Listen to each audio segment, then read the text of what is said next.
कोटी देखते 3 जन जज ये कहा कौन प्रश्न जानी होगी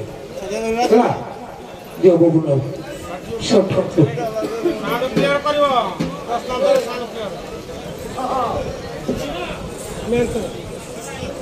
उठो उठे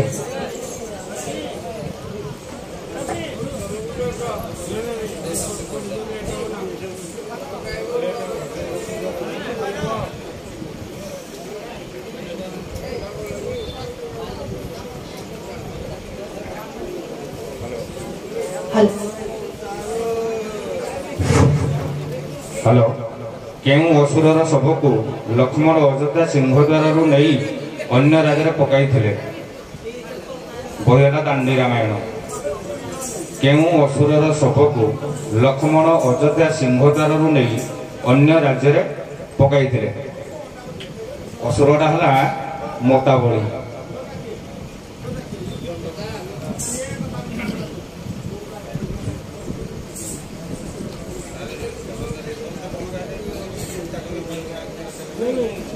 आज्ञा प्रसन्नभूति मंदिर बा मद्यपान करी जो नृत्य करा जाए ताहा को केउ नृत्य कहा जाए आज्ञा समापाद नृत्य कहा जाए आज्ञा सारे प्रश्नोत्तर पॉजिटिव हे पर जहा को जहा पर ताको प्रश्नोत्तर हम करि परिबेनी माइनस हां जदि उत्तर माइनस रानी गुड़ा कुंडल भैया नहीं सेटा कमेंट पर निर्देश नहीं दियो तो मैं कर चिरा सुनो आरो चिरा सुनो गाऊ ए सयाऊ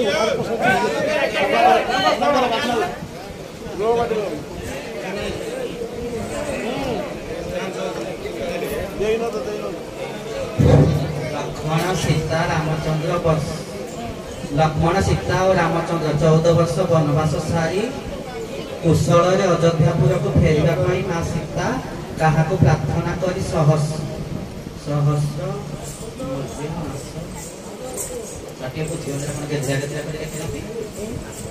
लक्ष्मण और सीता रामचंद्र 14 वर्ष वनवास सारी कुशल अयोध्यापुर फेरवा मां सीता क्या प्रार्थना करी सुनो से प्रश्न हम कहि दउछि एला प्रभु रामचंद्र सीता एवं लक्ष्मण जो 14 वर्ष वनवास जाइथिले से 14 वर्षटा को कुशल फेरिया पाई किबा भलरे फेरिया पाई सीता जन को प्रार्थना करथिले मां सीता जन को प्रार्थना करथिले एवं ताको कहिथिले यदि आप ठीक रे फेरि आसीबो तीन जन स्वामी स्त्री आउ दियर नहीं कि ताहले तुमको मु सहस्र कलसी मध्य एवं मांस देवी ताहाकु से कहथिले ହେଲା बुझेला बे सहस्र मांस मद्यपान हां देवी बुझेला ओ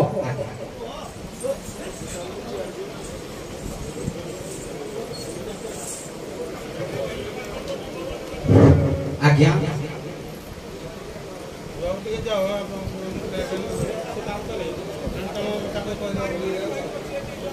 आज्ञा गोटे मत हूँ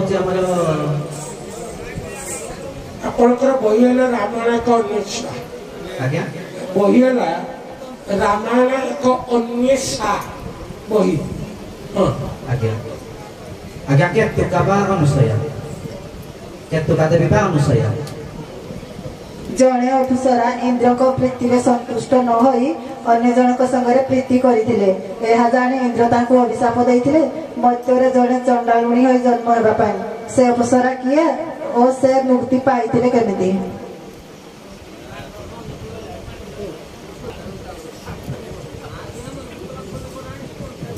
आज्ञा विश्व जला सहित प्रीति करी आज्ञा काम सेना को आज्ञा काम सेना अपसेना आ गोटे आज्ञा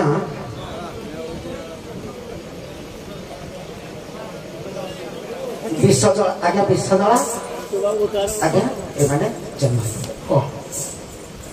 अच्छा ପ୍ରଥମେ ଉତ୍ତର କାଟିଲା କିଛି ଉତ୍ତର କାହାରି ଉତ୍ତର ଉଭୟଙ୍କର ମେଣ୍ଟର ହେଇନାହିଁ। ମେଣ୍ଟରାଣୀ ଆଂଶିକ ଠିକ ହେଲା ଆପଣଙ୍କର ହେଲା। ଆଉ ଆପଣଙ୍କର ଯୋଉ ମେଣ୍ଟରାଣୀ ପ୍ରଶ୍ନ ଥିଲା ବହି ହେଲା ମୁଁ ଆପଣଙ୍କୁ କହିଦେଇଛି ହେଲା। ଆଂଶିକ କାହିଁଛି ଫୁଲ ତମଳ ହେଇନି ଆଜ୍ଞା ଯେ ରାମ ଲକ୍ଷ୍ମଣ ସୀତା ଏଥିରେ ଆପଣଙ୍କର 14 ବର୍ଷ ବନବାସ ସକୁଶଳେ ଫେରିବା ପାଇଁ ମା ସୀତା କାହାକୁ କହିଥିଲେ ଯେ ତମକୁ ମୁଁ ଦେବି 100 କଳସି ମଧ୍ୟ ମାଂସ ଇତ୍ୟାଦି ସବୁ ଦେବି ନାଇକି ଏଥିରେ ପ୍ରଶ୍ନ ତ ହଁ। ତାର ଉତ୍ତର ହେଲା ଗଙ୍ଗା ଆଉ ଯମୁନା। ଛୋଟିଆ ପ୍ରଶ୍ନ ମାରିଥିଲା ବଡ଼ ପ୍ରଶ୍ନ ପଚାରିନି ହେଲା। ଧନ୍ୟବାଦ ଦେବି ଆପଣଙ୍କୁ। ଆପଣଙ୍କର ପ୍ରଶ୍ନର ଉତ୍ତର ଥିଲା ଉତ୍ତର ଟିକେ ଗଲେ କଷ୍ଟ ହଉଛି ହେଲା କି କାରଣ ଯେହେତୁ ଯେତେବେଳେ ସନାବାବୁ କହିଲେ କାରଣ କାଣ୍ଡସର ପାଟିକି 1990 ମସିହାରେ ଜଜମେଣ୍ଟ ଆରମ୍ଭ କଲି। ଜନକ ବାବୁ ଜଣେ ଥିଲେ କାଣ୍ଡସରର ସନାବାବୁ ଥିଲେ ସେଇମାନଙ୍କୁ ମୁଁ ନଚଉଥିଲି ହେଲା। 90 ମସିହା କଥା କହୁଛି ଆଜିକି 35 ବର୍ଷ ବୋଧେ ହେଇଯିବ ହେଲା। ତେଣୁକରି ଆପଣଙ୍କର ଉତ୍ତର ଆଂଶିକ ଠିକ ଅଛି। ମେହନ୍ତର ଉତ୍ତର ସାର୍ କହିଲେ କାର ହେଇନି ହଁ। ସେଟା ହଉଛି ଦାଣ୍ଡି ରାମାୟଣର ଗୟଳ ସୁର। ହଉ ଧନ୍ୟବାଦ ଆପଣ ମାନଙ୍କୁ। କିନ୍ତୁ ମୁଁ ସାର୍ଙ୍କୁ ଅନୁରୋଧ କରିବି ପୁରୁଷ ଏବଂ ସ୍ତ୍ରୀ ଭୂମିକାର ଯୋଉ ଅଭିନୟ କରୁଛନ୍ତି ଟିକେ ଡିଷ୍ଟାନ୍ସ ମେଣ୍ଟେନାନ୍ସ କରିବେ।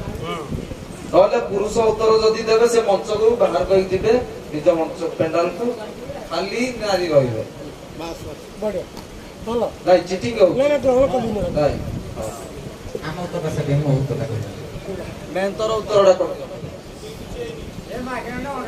ମଦିରା କିମ୍ବା ମଦ୍ୟପାନ କରିକି ତ ଯୋଉ ନୃତ୍ୟ କରାଯାଏ ସେ ନୃତ୍ୟ ନାଁ ଡାକ ସେୟା ଥିଲା ତ ହଁ। ମତାବଳୀ ମତାବଳୀ ନୃତ୍ୟ ହେଲା। ନାଇଁ ନାଇଁ ଯାହା ଲେଖା ହେଇଛି ବହି ଆପଣଙ୍କର ମତାବଳୀ ନୃତ୍ୟ ଆପଣଙ୍କ ବହିରେ ସାର୍ ନାଇଁ ମୋ ବହି ନୁହେଁ। ମୋର ସାର୍ ପ୍ରଶ୍ନ ବୁଝିବାରେ ଭୁଲ ହେଇଗଲା ଆଜ୍ଞା ବୁଝିପାରିଲେ ତ ଆଜ୍ଞା। ହଉ ଆପଣମାନେ ଶାସନ ମଞ୍ଚ ବିଦ୍ୟାଳୟ ଯୋଉଟା ସଞ୍ଜୟ ସାର୍ କହିଲେ ୟା ପରେ ଯଦି ନାରୀ ପ୍ରଶ୍ନ ହେଲା ପୁରୁଷ ଦୂର ରହିବେ। ପୁରୁଷ ପ୍ରଶ୍ନ ବେଳକୁ ନାରୀ ଦୂର ରହିବେ ହେଲା। ଯଦି ଫୁସଫାସ ହେଲା -5 ନମ୍ବର